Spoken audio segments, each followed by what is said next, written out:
حضرت میاں شیر محمد شرک پوری علیہ رحمہ فجر کی نماز کے بعد یہ ٹوٹیاں نہیں جس طرح ہوتی تو وہ چھوٹا سا برآمدہ تھا، تو برآمدے کے اوپر بیٹھ کے وظائف کرتے تھے اور پھر اشراق کی نماز تک وہاں بیٹھتے اور پھر تشریف لے جاتے۔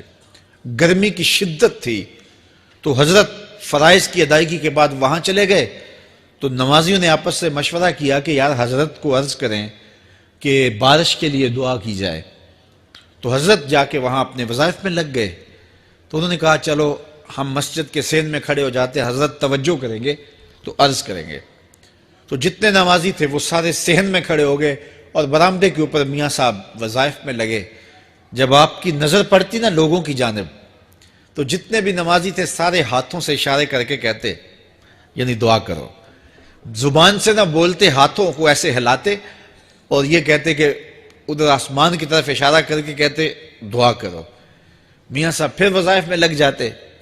پھر جب میاں صاحب کی آنکھ اٹھتی نا تو یہ سارے ہاتھ اٹھاتے اور آسمان کی طرف ہاتھ اٹھا کہتے، میاں صاحب پھر وظائف میں لگ جاتے۔ جب 2-3 مرتبہ ایسا ہوا نا تو میاں صاحب کی ہنسی نکل گئی اور ایسے آسمان کی طرف دیکھ کے کہا چل ہن پا دے۔ کہتے ہیں بس یہ بات کہنے کی دیر تھی کہ چھم چھم می برسنے لگا۔ تو جب کوئی حضور کا ہو جاتا ہے تو رب اس کو اپنا محبوب بنا لیتا ہے۔ تو حضور کی محبت خدا کی محبوبیت کا ذریعہ ہے، اس لیے ہمیں حضور کا پیار اپنی روحوں میں موجزن کرنا ہے، حضور کی محبت اپنی روحوں میں اتارنی ہے، اور محبت اپنے تمام تر تقاضوں کے ساتھ جب روح پذیر ہوگی تو پھر ہمارا انداز زندگی بھی سنور جائے گا، ہماری آخرت بھی سنور جائے گی۔ محبت کے من جملہ تقاضوں میں سے سب سے بڑا تقاضا محبوب کی اطاعت ہے، کہ بندہ جس سے پیار کرتا ہے اس کی بات مانتا ہے۔ یہ ہے دعوی محبت کا ثبوت، اس کی دلیل۔ اور حضور کے صحابہ کی زندگیاں دیکھیے کہ انہوں نے حضور علیہ السلام کے ساتھ کیسے پیار کیا، حضور کی محبت میں اپنی عادتوں کو بدل دیا۔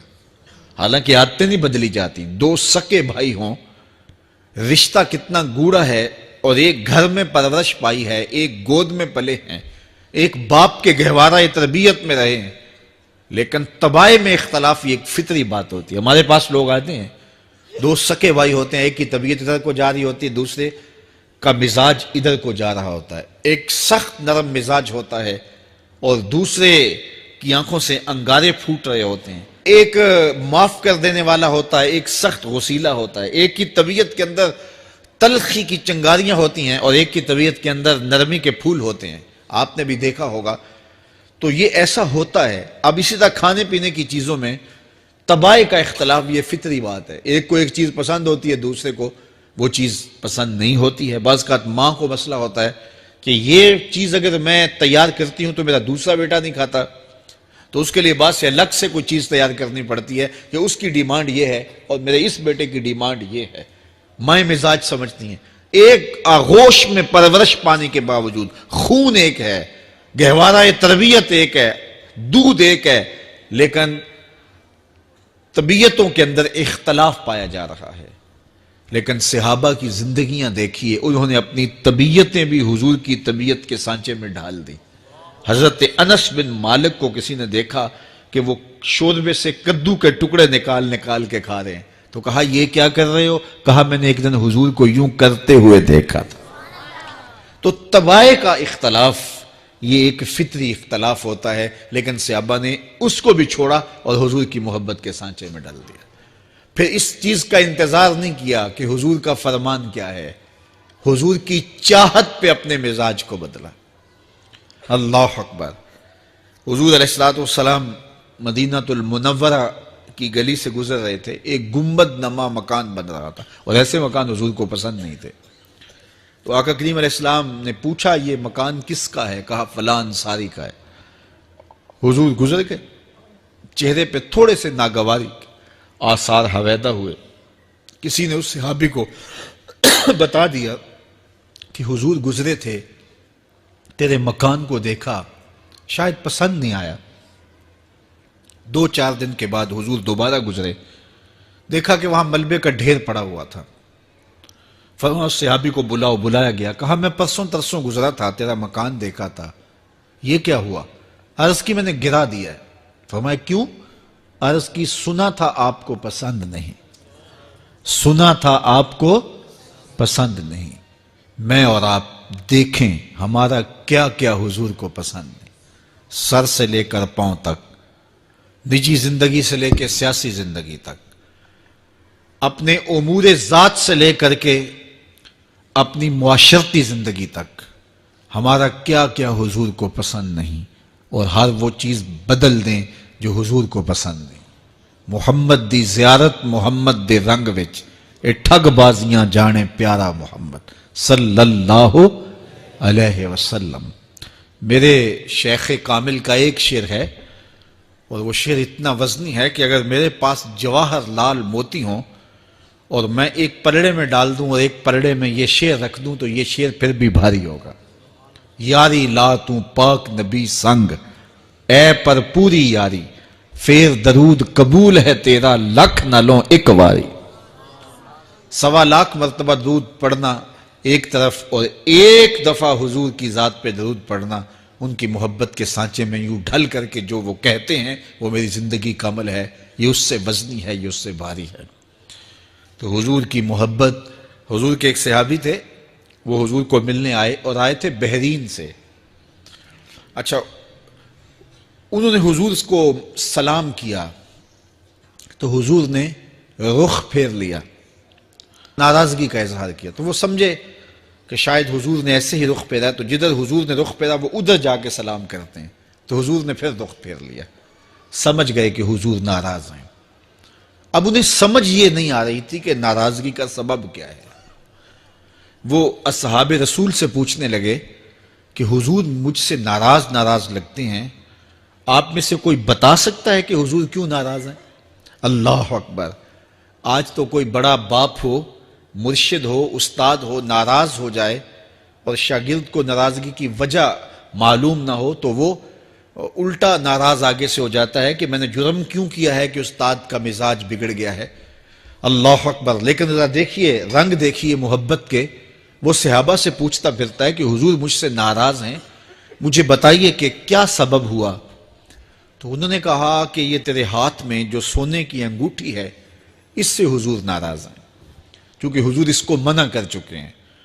امت کے لیے سونا چاندی حضور نے امت کے مردوں کے لیے منع فرما دیا، صرف 4.5 ماشے سے کچھ کم کی انگوٹھی چاندی کی، اور وہ بھی عدد میں 1 ہو، شریعت نے جائز رکھی ہے۔